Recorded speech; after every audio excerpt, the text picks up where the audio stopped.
Teve um acontecimento que rolou quando cancelaram a Adele por ter mudado seu estilo de vida, né? Ela emagreceu, começou a treinar e tal, comer saudável e tudo mais, e cancelaram ela. Mas foram o pessoal que fala, né, que, sei lá... A galera que quer causar nas redes sociais. Eu acho engraçado que quando a pessoa emagrece tem muitas pessoas apontando, né? Mas quando engorda ninguém fala nada, né? Só pelas costas. Exatamente. Eu acho engraçado isso. Mas a dieta dela, da Adele, era a dieta mediterrânea, se eu não me engano. Porque tava falando que era uma dieta rica em resveratrol, rica em compostos antioxidantes, que são os quadros da casa, em componentes anti-inflamatórios, antioxidantes. Interessante. E aí, só falando da inflamação ainda, tem um componente que vocês precisam saber, que são os lipopolissacarídeos. Você já ouviu falar? Ou não? Sei. Não? LPS? Que são componentes que começam toda a cascata inflamatória. Então, quando você tem mais de um tipo de bactérias, que são bactérias gram-negativas, no seu intestino, por exemplo, você tende a ter mais LPS. LPS é o cara que começa toda a inflamação crônica de baixa intensidade. Que existe uma via inflamatória. Então, o cara que começa toda a cascata pró-inflamatória é o LPS. O LPS está presente em alguns tipos de bactéria, que são as bactérias gram-negativas. Então, quando você tem no seu intestino mais de LPS, por exemplo, você tem toda essa cascata inflamatória, que aí você aumenta o número de componentes pró-inflamatórios. E aí tem um quadro de inflamação. Como é que a gente aumenta isso aí? Boa pergunta, gostei. Pelos seus hábitos inadequados. Então, quando a gente pensa em dieta, o que mais causa o aumento de LPS é uma dieta hipercalórica, rica em componentes que são as gorduras principalmente saturadas e trans, e carboidratos refinados. Quando a gente vai no restaurante, é tudo muito saboroso, né? Por quê? É tudo hiper palatável. Porque eles tacam pau na gordura, que é o que dá sabor aos alimentos. Então, quando a gente pensa em uma dieta pró-inflamatória que aumenta o LPS, que causa a inflamação, são dietas que são ricas em gorduras trans e saturadas e também em carboidratos refinados, etc. O que a pessoa sente quando ela tá nessa... Inflamada? Nessa inflamação de baixa... Intensidade. Acho que talvez a questão, você falou do brain fog, né? Que você não se sente tão produtivo, você fica mais cansado, você fica empachado, né, você fica com uma distensão abdominal, você tem até mesmo uma diarreia, você pode ter alterações em exames, então existem marcadores no exame de sangue que estão relacionados com a inflamação, como as citocinas, interleucina 6, homocisteína, PCR, proteína C reativa. Então, existem alguns marcadores laboratoriais que estão relacionados à inflamação ou até mesmo seus sinais e sintomas. O fato de você ficar muito cansado, muito improdutivo. Então, os próprios sinais que seu corpo está te dando podem estar, né, avisando, o nosso corpo é muito sábio, que a gente está com alguma inflamação. Que é o fato que você falou, nossa, eu mudei minha alimentação, cara, já tô vendo diferença em relação à minha produtividade, né? Não tem um brain fog, por exemplo, uma confusão, não se sentir tão produtivo. Então, nosso corpo, ele nos avisa muito bem. E eu acho que é muito importante o autoconhecimento. Então, por mais que você vá em algum profissional da área da saúde, o mais importante é você saber o que funciona para você, né? Porque, por exemplo, tem pacientes que gostam de treinar em jejum. Então, assusta. Se o paciente tá bem, qual problema tem? Se ele não cai o rendimento dele. Para mim, eu não vejo problema. Agora, se é um paciente que precisa, que fala assim, doutora, eu perco muito rendimento quando eu não como, esse cara precisa comer. Então, tem muito da individualidade, tem muito dos nossos gostos, do que funciona para cada pessoa. Mas quando a gente pensa, por exemplo, em dieta anti-inflamatória, eu gosto de falar que alguns pilares são importantes para a dieta anti-inflamatória. Primeiro deles, carga glicêmica da refeição. Sabe o que é? Por exemplo, cada alimento tem uma quantidade de carboidrato.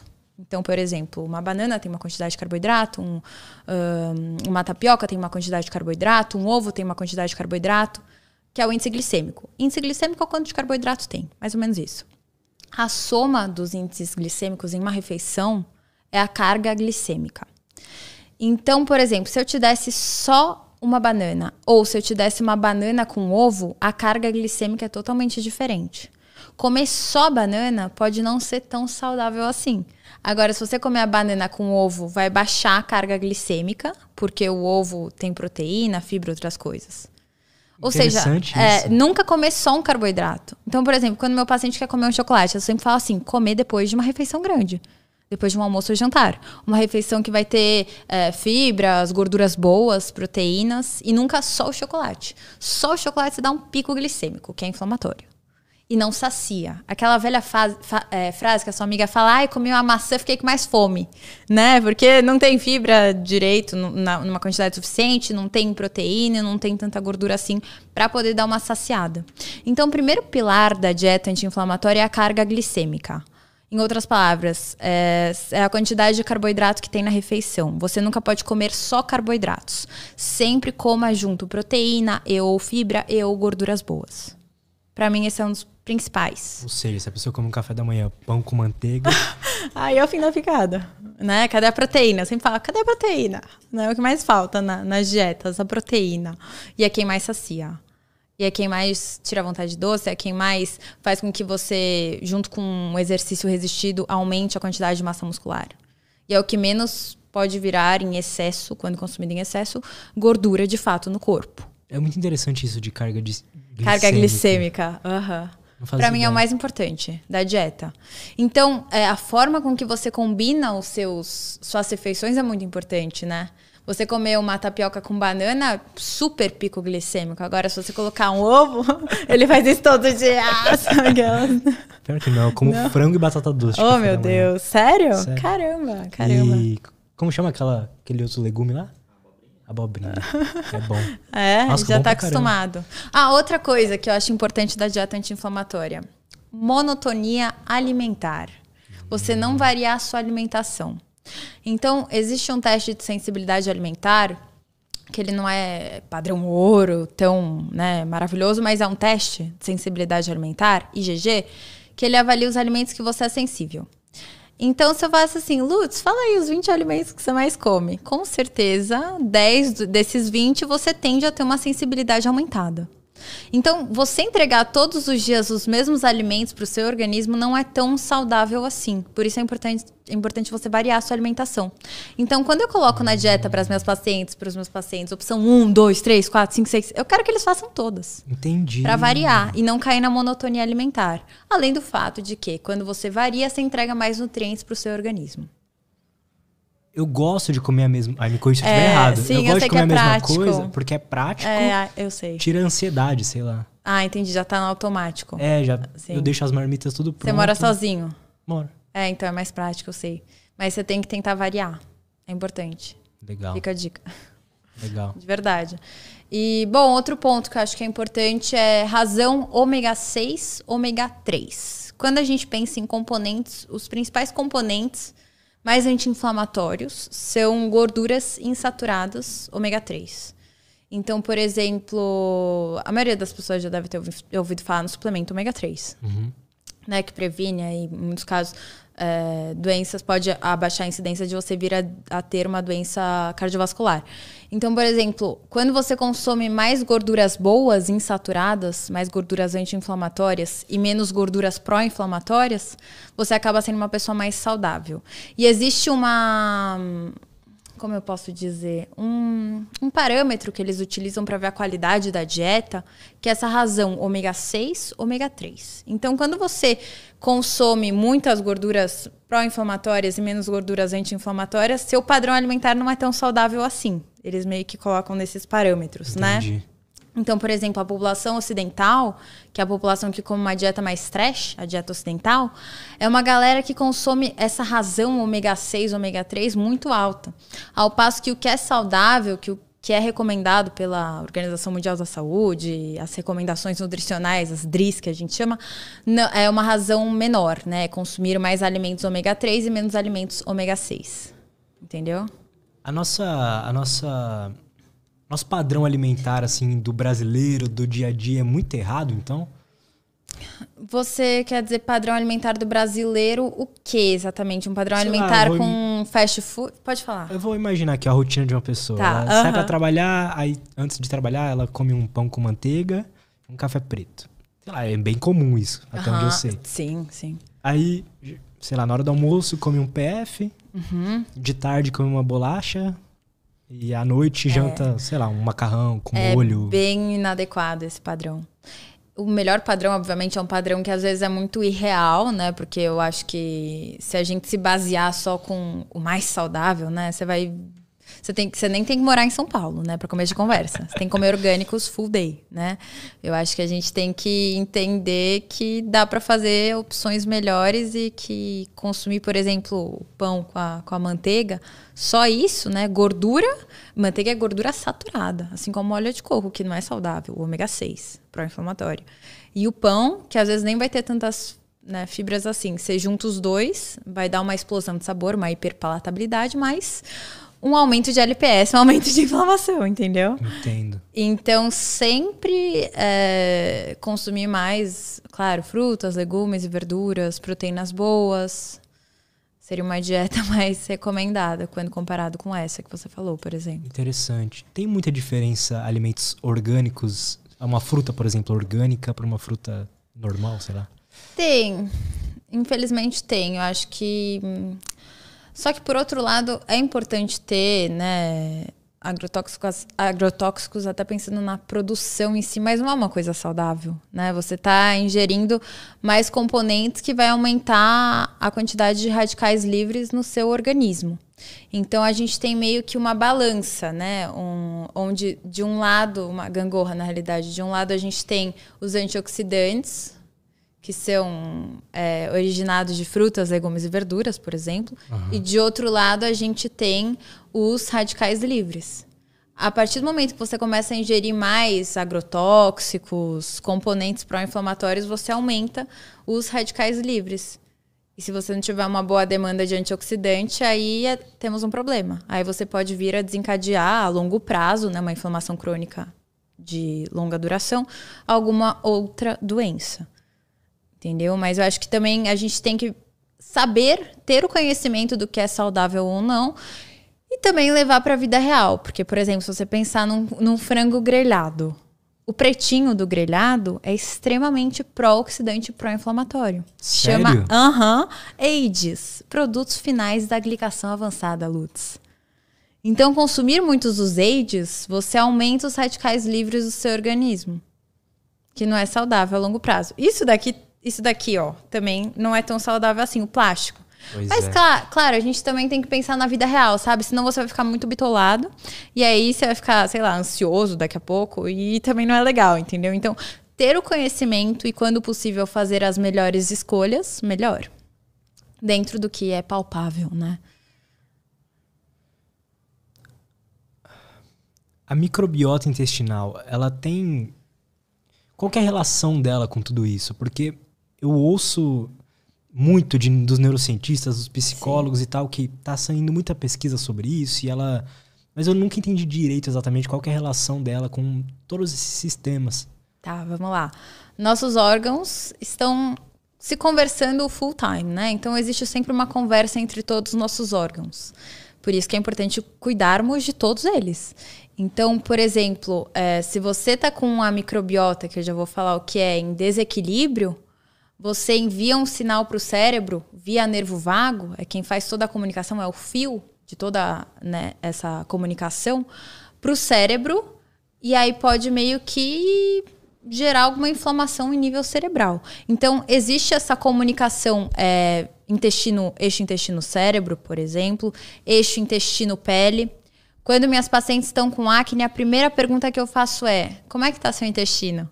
Porque tem essa comunicação intestino-pele.